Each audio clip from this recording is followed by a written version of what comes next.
네, 안녕하십니까? 손해평가사 박승입니다. 자, 오늘은 683조부터 685조에 나와 있는 규정을 공부할 텐데요.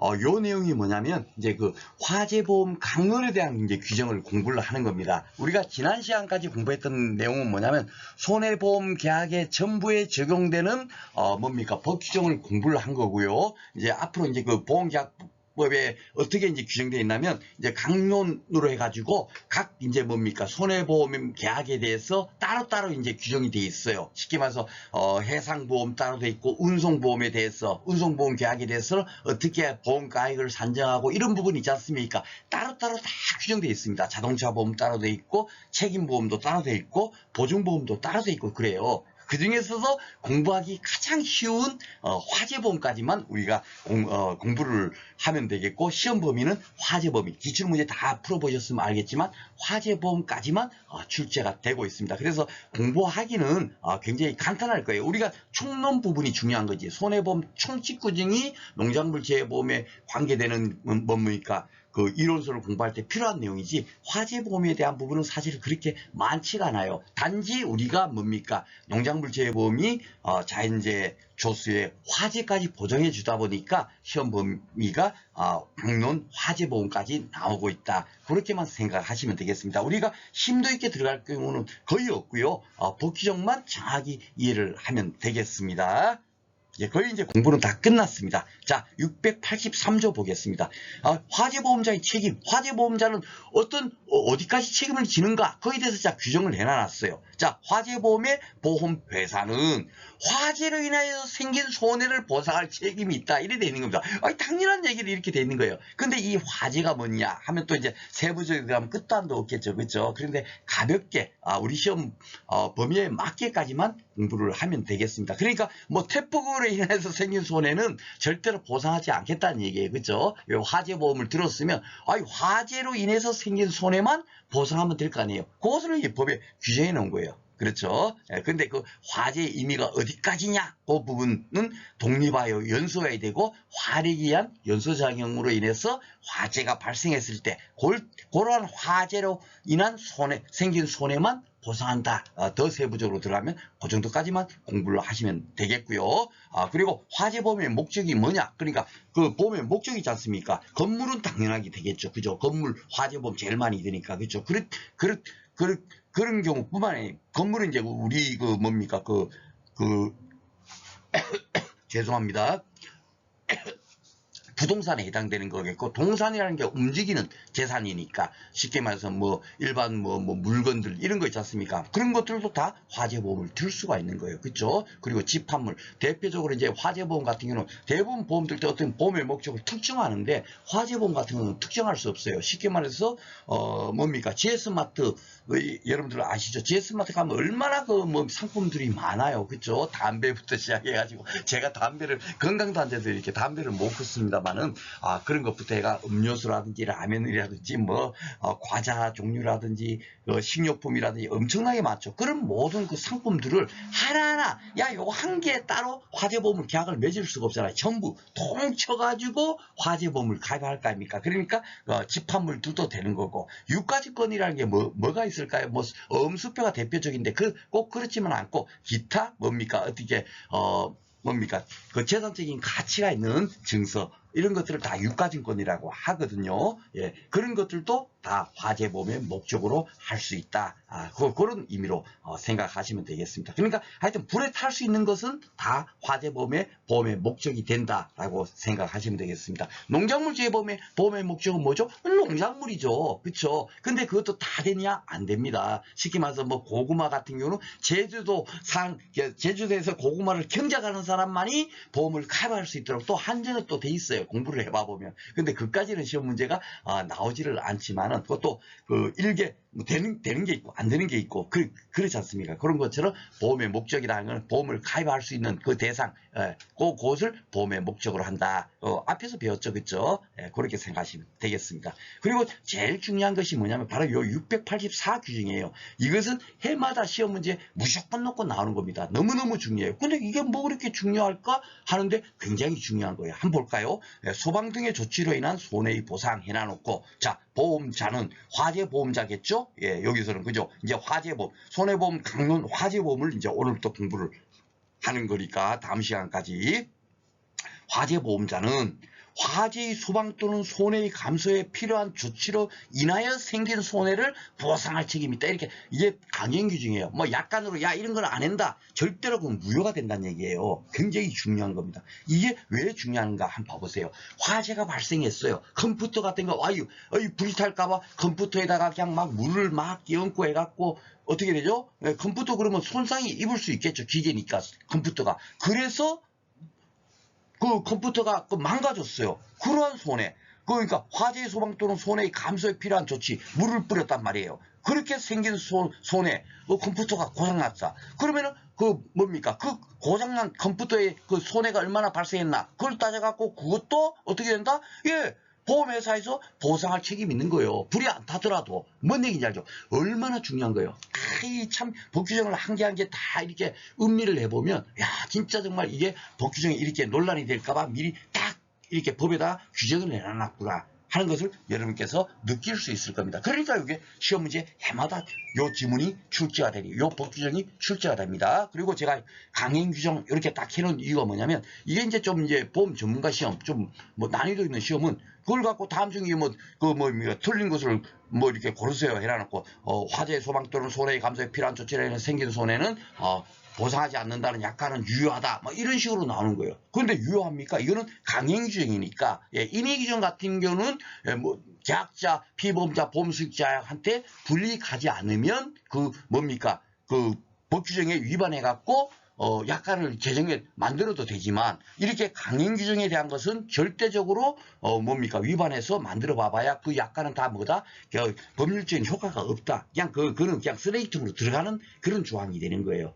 아셨죠? 예, 바로 그래서 강행 규정이 뭔지가 굉장히 중요한 겁니다. 대부분 시험은 이걸 아는지 모르는지를 묻고 있지만 우리 시험은 그까지 나오지 않고 그냥 요 법 규정, 예, 요걸 해놔놓고 다음 중 틀린 것을 고르세요. 이렇게 나오기 때문에 쉬울 겁니다. 그래서 제가 이거 굉장히 중요하다 하는 거 의미를 설명해 드렸죠? 그죠? 예, 그런 거는 보상 안 해줄 것 같은데 하지만 보상을 해주는 거예요. 왜? 684조에 딱 이렇게 강행 규정으로 딱 규정되어 있기 때문에. 그렇죠? 그렇게 생각하시면 되겠고, 이 화재보험 증권 같은 경우는 요 세 가지 조항이 있지 않습니까? 요것이 시험 문제 나와요. 우리가 그 손해보험 그 통칙에서 뭐죠? 손해보험 증권 기재사항 해갖고 그 666조에 기술되는 거 있죠? 제가 그래 보험의 목적 사과 이런 식으로 해갖고 여기서는 주로 뭐가 나온다? 예, 주민등록번호 같은 거 이렇게 기재해야 된다 하면 맞다 틀리다 틀리다. 그래 보험 수익자가 맞다 틀리다 틀리다. 왜냐하면 손해보험 증권의 기재사항이니까 보험 수익자가 나올 이유가 없잖아요. 그죠?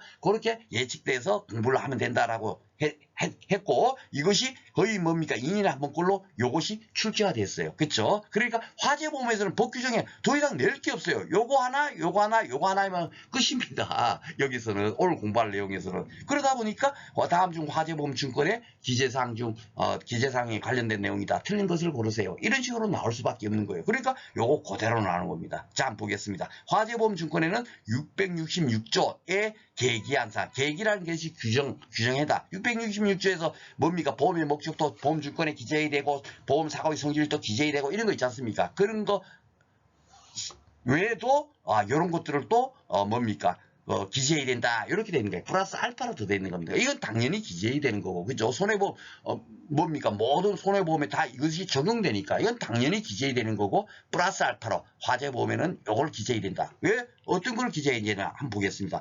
건물을 화재보험 들었어요. 그러면 그것이 어디에 소재되어 있는지, 구조는 뭔지, 용도는 뭔지 이런 것들도 증권에 기재해야 되는 얘기예요. 왜? 제가 하나 사례를 들어볼까요? 이 용도가 주택이 일 경우하고 용도가 노래방, 술집이었을 때하고 화재가 어떨 때 사고가 더 날까요? 그렇죠. 노래방이나 술집 이런 것이 화재 발생 가능성이 조금이라도 더 있을 거 아닙니까? 그러니까 굉장히 중요한 거란 말이에요. 보험사고의 위험률과 관련되는 거니까. 그렇죠? 구조 같은 걸 볼까요? 철골재로 만든 건물하고 목조로 만든 건물하고 어떤 게 불탈 확률이 높아요? 불이 발생, 보험사고 날 확률이? 그렇죠. 목재로 만든 집이 보험사고가 발생할 가능성이 훨씬 높을 거란 말입니다. 그러니까 이런 것이 굉장히 중요한 거겠죠. 그죠? 소재지도 마찬가지예요. 그렇죠? 예, 쉽게 말해서 가스 충전소 옆에 있는 건물하고 호벌판에 딱 단독 주택으로 지어진 집하고 어떤 거에 보험사고 날 확률이 높겠습니까? 그죠? 그러니까 이런 것들이 중요하니까 보험증권에 기재한다. 그렇게 생각하시면 됩니다. 그리고 이제 동상 같은 경우는 장소와 그 상태 그리고 용도 같은 걸 기재해야 된다. 그러니까 법 규정 그대로만 그냥 가볍게 읽으셔도 시험 문제 푸는 데는 지장이 없어요. 그리고 마지막으로 보험가액을 정할 때는 이 얘기는 뭡니까? 보험가액을 정하지 않았다면 가액은 이 가액이라는 게 뭐죠? 보험가액이겠죠. 그죠? 이것을 기재하지 않아도 되는데 만약에 보험가액을 정했을 때는 그 가액을 증권에 기재해야 된다는 이거예요. 즉, 이 얘기는 뭡니까? 기평가 보험이었을 때는 보험가액도 여기다 있어야 된다. 미평가 보험일 때는 미평가하지 않았으니까 가액 적고 싶어도 적을 게 없겠죠. 그러니까 증권 기재사항이 아니겠죠. 그러니까 여기 사망은 보험가액을 정한 때는 그 가액이라고 할 수밖에 없는 거예요. 그렇죠? 그러니까 요 세 가지 건물, 동산, 보험가액 요 세 가지만 알고 계신. 건물은 부동산이거든요. 예, 대표적으로 이제 부동산을 건물은 부동산이다 이렇게 여러분들이 알고 계시죠. 그러니까 요 부동산, 동산, 보험가액 요거만 딱 기억하시면 되겠습니다. 자, 그리고 조금 이제 요거는 이제 심도 있는 문제에서 출제가 되는데 우리 시험 문제도 이런 문제가 이제 그 지문이 나오고 있어요. 그래서 그런 부분까지도 한번 제가 검토해 보려고 조금 집어넣어 놨습니다. 자, 화재와 손해의 상당 인과관계가 인정돼야 보상된다. 요 의미는 뭐냐면 항상 뭡니까? 원인과 결과 사이에 그 뭡니까? 그 인과관계 가 있어야만이 뭐죠? 그것이 보험금으로 지급될 거예요. 그렇죠? 당연한 거겠죠. 그래서 이거 어디서 저희가 그 인과관계에 대해서 우리가 공부를 했냐면 어디죠? 그렇죠? 예, 그 고지의무 위반으로 뭡니까? 보험회사에서 계약을 해지했다 하더라도 그 고지의무 위반 사항하고 뭡니까? 보험금 보험사고하고 그 인과관계를 따져서 인과관계가 있다면 보험회사는 책임 안 져도 되지만 인과관계가 없다면 그렇죠. 비록 고지의무를 위반했다 하더라도 보험금 지급 책임이 있다. 그것이 뭡니까? 그 계약 해지와 보험금 청구권에서 배운 법 규정입니다. 그렇죠? 그 의미를 그렇게 우리가 공부를 했죠. 그러니까 인과관계가 있느냐 없느냐가 굉장히 중요한 거예요. 그러니까 화재와 손해 사이도 당연히 인과관계가 있어야만이 보험회사가 책임질 거 아닙니까? 그렇죠? 예, 그렇게 생각하시면 되고 화재가 이제 발생했어요. 그러면 발생하고 나면 제일 끝에 이제 어떻게 되죠? 여기 철거할 때 드는 비용도 있을 거고 폐기물 같은 거 어떻게 해요? 요즘 폐기물 처리하는 것도 비용이 엄청 비쌉니다. 그렇죠? 예, 차가 와갖고 폐기물을 수거해갖고 그러면 그 인건비가 들죠. 그리고 또 그 폐기물 처리장까지 갈 때 운송비가 들죠. 그리고 폐기물 아무데나 버리면 그냥 공짜로 받아줍니까? 아닙니다. 차 한 대당 50만 원, 100만 원 아마 그럴 거 아닙니까? 그런 모든 비용 또한 어디에다 포함된다? 예, 건물 수리비에 포함된다. 이것 또한 결국 뭐죠? 화재 보험자가 뭡니까? 책임을 져야 된다는 얘기예요. 불에 딱 불 나갖고 딱 피해본 만큼만 책임지는 것이 아니라 이런 것들, 이런 것들도 다 화재 보험자가 책임을 진다. 이런 것까지도 이제 시험 문제 출제되고 있어요. 예, 타 시험은 거의 이걸로만 출제되고 있고 우리 시험도 이런 것들이 지문에 나왔기 때문에 제가 여기다 이렇게 정리해 놨습니다. 자, 그리고 화재로 인한 사고에 대해서만 뭡니까? 책임이 있다라고 되는데 그 화재가 과연 어떤 거냐 이거죠. 그래서 제가 앞에서 독립적으로 연수해야 되고 활액에 의한 연수작용이었을 때 요것만 화재를 인정해 준다라고 돼 있잖아요. 그런데 잘 봐보세요. 여러분께서 이제 그 손해평가사 이제 그 2차 시험 공부를 하게 되면 보상하는 손해, 보상하지 않는 손해를 공부를 할 거예요. 보상하지 않는 손해라는 건 이런 것으로 인한 손해는 뭡니까? 보험회사, NH농협 손해보험에서 책임 안 져하고 딱 규정해 놨어요. 그러니까 우리 2차 공부를 하는 건 약관을 공부하는 거죠. 약관에 그렇게 기재되어 있는 거를 갖고 이론서를 만들어 가지고 공부를 하는 거예요. 예, 그런데 비가림 시설, 해가림 시설, 농업인 시설 이런 시설물 있잖아요. 시설물이 만약에 자연 발화됐다. 예, 어떤 화재 독립적으로 연수해서 활액에 의한 연수작용이 아니라 뭡니까? 자연 발화돼 갖고 시설물이 피어났다. 그러면은 보상해 주겠어요? 안 해주겠어요? 안 해주죠. 왜냐하면 독립적으로 연수하고 화력이 위한 연수 자격만 화재로 인정한다니까요. 예, 그 의미를 또 정확하게 따져 들고 보면, 그렇기 때문에 이것을 여러분께서 2차 시험 딱 1과목을 공부해보면, 보상하지 않는 손해 딱 공부해보면, 품목별로 또 다 따르겠죠. 예, 야, 우리 뭐, 감자는 이런 것은 보상 안 해줘. 쉽게 말해서 농업인 시설물 이런 건 보상 안 해줘. 해갖고 따로 다 공부를 합니다. 공부를 하는데, 이렇게 시설물 같은 경우는, 예, 자연 발화나 발효로 인한 손해는 뭐죠? 화재로 인정하지 않아갖고, 보상하지 않는 손해라고 딱 뭡니까? 약간의 규정돼 있어요. 그죠? 그러니까 우리가 화재 보험을 딱 공부를 하면서, 아, 이런 것들은 화재를 인정해 주지 않는구나. 보험회사가 책임지지 않는구나. 그렇게 딱 생각하시면 좋겠습니다. 이거는 2차 시험 공부하게 되면 이제 제 강의 들었던 분들은 쉽게 딱 이해를 할 거예요. 아, 이게 이래서 박승 선생이 그 뭡니까? 그 화재보험 강의하면서 이런 얘기를 했구나 하고 딱 이해를 하는데, 만약 이런 걸 전혀 듣지 않고 있다가 그냥 공부를 하면, 이게 왜 보상하지 않는 손해인지, 왜 여기 기술되어 있는지도 모르고 무작정 그냥 뭡니까? 그 기계적으로 암기를 하니까 이해도 하지 않은 상태에서 다음에 어디서 봤더라 이래 되는 겁니다. 그죠? 예, 그래서 제가 여기서 미리 말씀을 드리는 거고, 실제 뭐 1차 시험에서는 이게 뭐 해가림 시설 이런 것들은 뭐 자연 발화 이런 것은 보상하지 않는다, 뭐 이 화재가 아니다, 이런 걸로 절대로 지문이 안 납니다. 그렇죠? 예. 참고적으로 제가 2차 공부에 도움이 될까 해서 같이 집어넣었습니다. 그리고 화재보험의 목적은 불에 탈 수 있는 유체물이면 다 된다는 거고, 그리고 이제 그 뭡니까? 화재보험 이게 우리가 그 앞에서도 한번 그 뭐죠?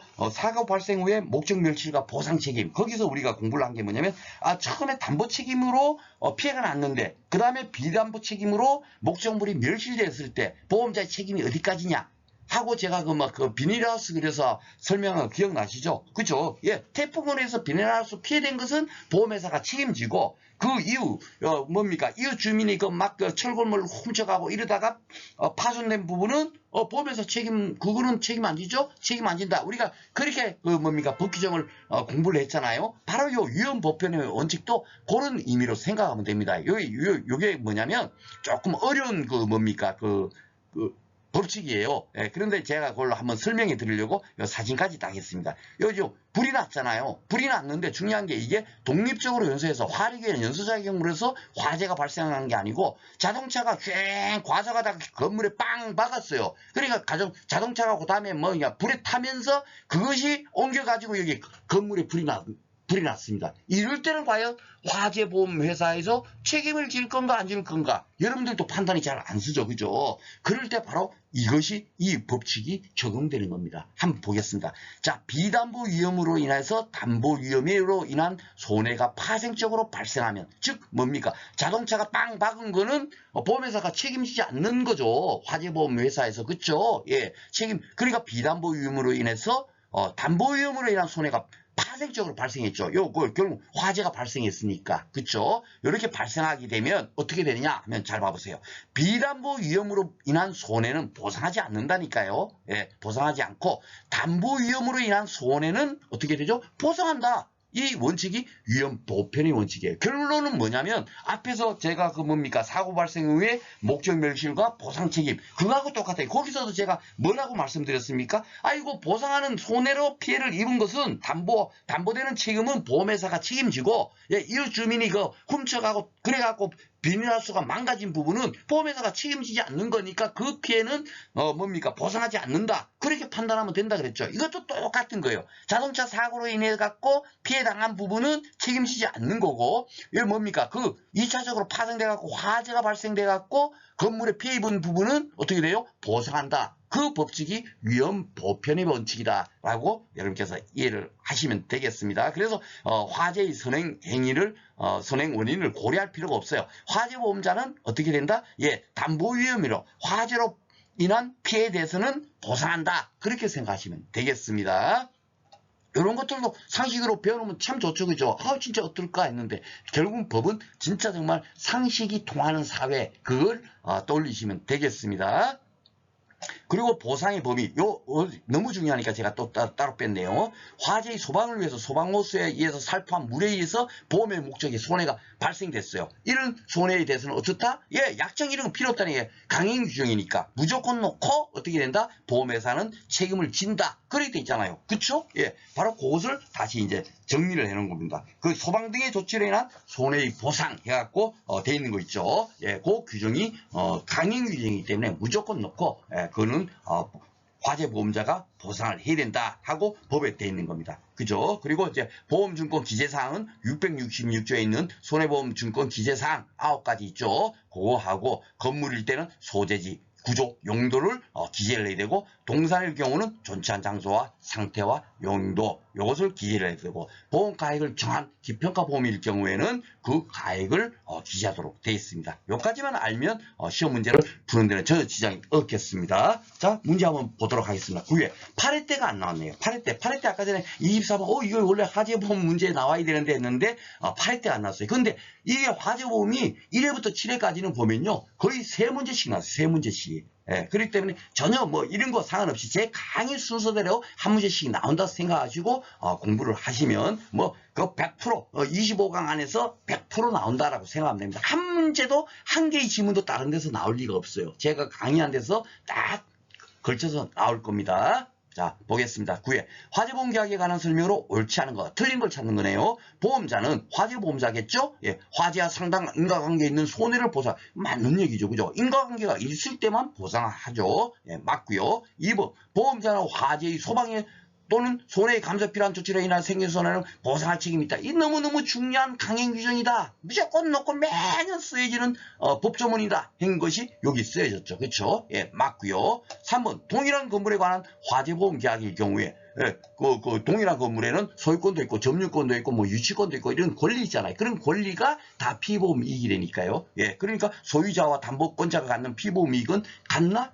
다르죠. 왜냐면 소유권자는 소유권, 만약에 그 건물이 100억짜리면 뭐죠?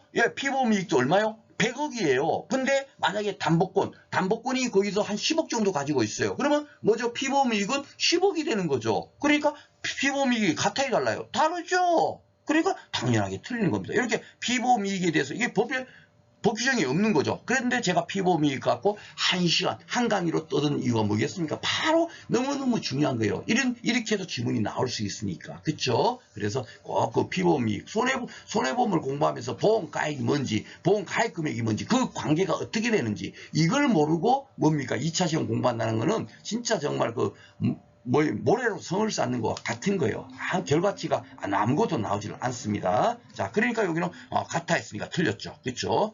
연소작용이 아닌 열애작용으로 발생한 손해는 보험자가 보상. 그렇죠. 연소작용으로 인했을 때만 어떻게 되죠? 화재로 인정을 한다라고 제가 말씀을 드렸습니다. 자, 10회 금년도 문제 한번 볼게요. 화재보험자가 보상할 손해에 관한 설명으로 옳은 것을 모두 고른 것은 처음으로 이런 것이 나오는 거예요. 그전까지 나오지 않았다니까요. 그러니까 10회 문제가 10회가 9회 때 대비해서 평균 점수가 진짜 한 10점 정도 하락했고 합격률도 10% 정도 하락을 했어요. 그러면 11회 때는 어떨까요? 더 하락하겠죠. 그죠? 지금 100명 중 70명이 합격하고 이렇게 광고를 내고 1차는 쉬우니까 이러는데 절대로 여러분들 그 얘기에 현혹 당하시면 안 됩니다. 상법보험편. 다른 건 그 재비학은 더 이상 어렵게 낼 수가 없죠. 그쵸? 오직 하나 난이도를 올려가지고 합격자 수를 줄일 수 있는 과목은 상법보험편 빼놓고는 없어요. 그러니까 제가 상법보험편을 갖고 이번에 굉장히 강조를 하는 겁니다. 하여튼 이번에 시험 이제 공고가 났죠. 매년 6월달에 시험을 봤는데 금년에는 5월달에 봐요. 처음으로 이렇게 좀 빨리 봅니다. 그리고 2차 시험은 8월 말로 해갖고 이번에는 1차 시험 합격하고 난 다음에 2차 시험 공부해도 될 정도로 거의 한 4개월 정도 시간이 있어요. 그러니까 여러분 제 강의 듣는 분들은 진짜 아이고 내년을 목표로 해야지.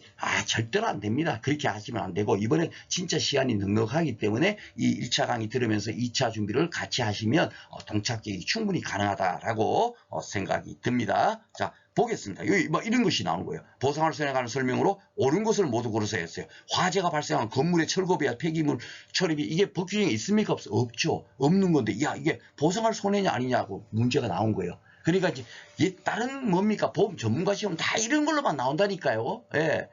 예, 진짜 어려워요. 어려운데, 우리 뭐 상법은 쉬우니까 이렇게 얘기하는 분들, 나 진짜 정말 그분들 수준을 알고 싶어. 얼마나 법에 대해서 잘 알길래 쉽다 하지? 참, 그거 아니거든요. 그쵸? 예. 그 숙제가 잘못되고 있기 때문에 그래 되는 겁니다. 이런 식으로 나오면 이게, 보상할 손에 들어간지 안 들어간지 어떻게 알겠어요? 근데 제가 강의 때 말씀을 드렸죠? 철거비와 폐기물 처리비는 어떻게 된다고요? 예, 건물 수리비에 포함된다. 그러니까 이것도 화재보험자가 책임을 져야 된다라고 돼 있죠. 보상할 손해. 그렇죠? 그러니까 보상할 손해가 되는 겁니다. 자, 화재의 소방 또는 손해 감소에 필요한 조치로 인해 이거는 무조건 나온다 그랬죠. 그렇죠? 예, 당연하게 보상이 되고 강행 규정이니까. 그렇죠? 화재로 인해 다른 곳에 옮겨놓는 물건의 도난으로 인한 손해 이거는 보상할까요? 안 할까요? 여러분? 만약에 이게 만약에 판례 문제였다. 뭐 이렇게 판례처럼 나왔다 하더라도 이거는 보상을 해주면 안 되는 거예요. 왜 그런지 아세요? 한번 봐보세요. 도난 손해는 보상하지 않는 겁니다. 그러니까 답은 여기 두 개니까 가나 요게 되겠지만 다는 왜 안 되는지 제가 반증을 드려볼게요. 법이라는 것은 수학 공식보다도 제가 지금 한 50번 정도 얘기했을 거예요. 지금 현재 24강을 진행하고 있는데 거의 뭐 50번 거의 한 강의당 2번씩 제가 떠들었을 겁니다. 뭐라고요? 법은 수학 공식보다도 더 치밀하고 정확하다라고 제가 말씀을 드렸어요. 만약에 도난으로 인한 손해를 보상해 준다고 생각해 봐보세요. 여러분 잃어버리지도 않고 어디에다 살짝 숨겨놓고 야 나 그거 도난 당했어 야 보상해줘 한다면 어떻게 되겠습니까? 그 보험은 너도 나도 다 들 겁니다. 만약에 그 도난 손해를 보상해 준다면 여러분 같으면 아마 빌려서라도 뭡니까? 보험 들 거예요. 들어놔놓고, 야, 나 그거 잊어버렸어! 보상해줘. 이래 되면 어떻게 됩니까? 보험에 도박화가 되는 거죠. 난리라는 겁니다. 보험회사 맨날 보험금 지급하기 바쁠걸요? 다 진짜 잊어버리지 않고도 순간 알아버리면 보험회사가 증거를 찾기 전, 야, 숨겨놨구나 하는 걸 확인하기 전까지는 뭡니까? 인정을 할 수밖에 없잖아요. 그쵸? 그러면 어떻게 되죠? 안 되는 거죠. 보험 제도가 무너지는 겁니다. 그러니까 도난으로 인한 손해는 보상할 손해겠어요? 안 하겠어요? 이렇게 상식적으로 돌리면 그쵸? 아닌 거예요. 그쵸? 그러니까 잘 모르는 게 있으면 그 어떤 지문에 대해서 잘 모르면 상식으로 판단해도 충분하게 풀 수 있다는 거 제가 계속 강조했던 이유가 바로 이겁니다. 그렇죠? 그러니까 도난으로 인한 손해를 보상해 준다면 반대로 딱 돌려봐 보세요. 그는 있을 수가 없는 거죠. 그렇죠? 예. 저부터도 아마 벌써 딱 들 겁니다.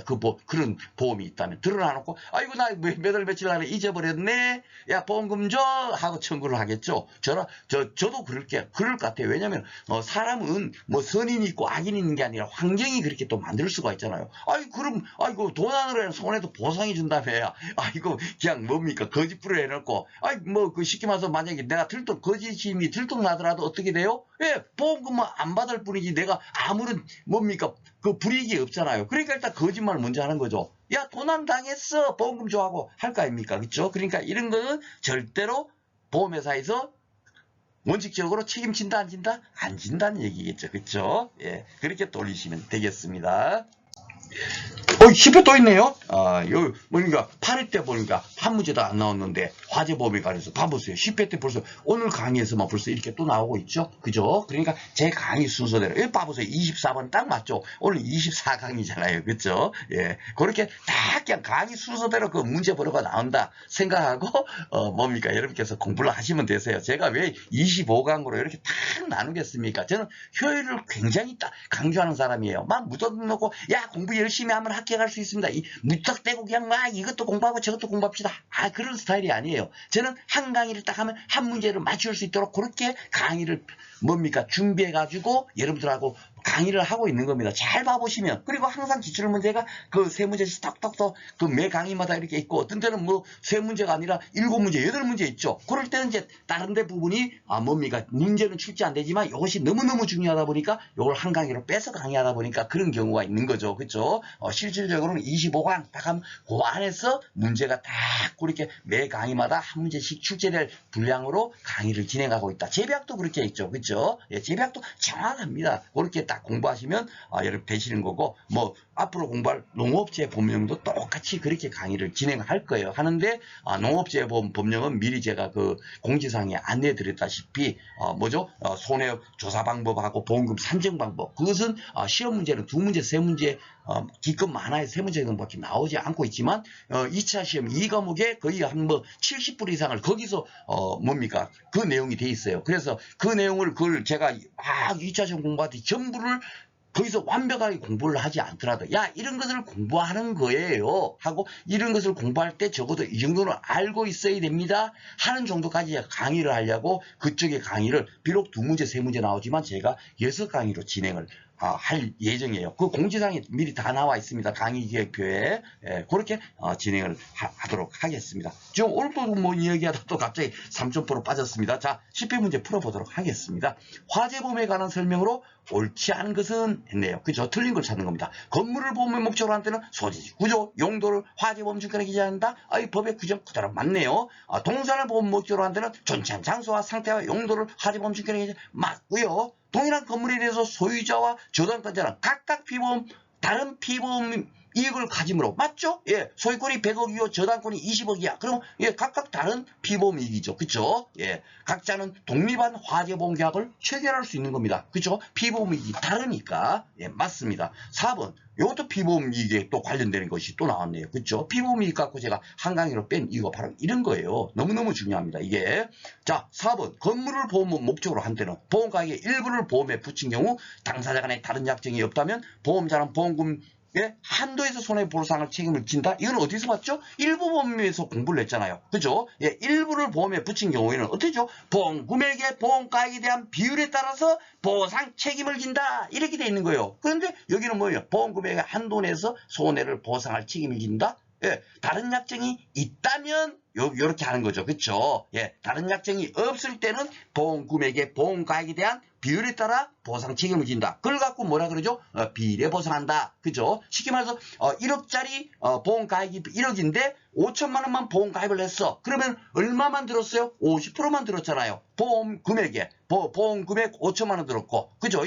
보험가액은 얼마요? 1억이잖아요. 그러면 50%만 들었으니까 50%의 비율로 어떻게 되죠? 보상 책임을 진다. 그 법 규정이 바로 그거예요. 요거는 일부 보험에서 문제는 아마 요런 것이 있기 때문에 아마 안 풀었을 겁니다. 화재보험에서 요거는 그냥 공부를 해야지 하고 앞에서는 안 풀었을 거예요. 근데 결국은 여기도 일부 보험에 관계되는 규정이 나왔죠. 그죠? 근데 요게 다른 약정이 없다면 요것이 틀린 겁니다. 그죠? 예, 있다면 뭡니까? 보험 금액의 한도 내에서 손해를 보상할 책임이 있다. 요게 이제 단서 조항이었죠. 그죠? 네, 그래서 4번이 틀렸습니다.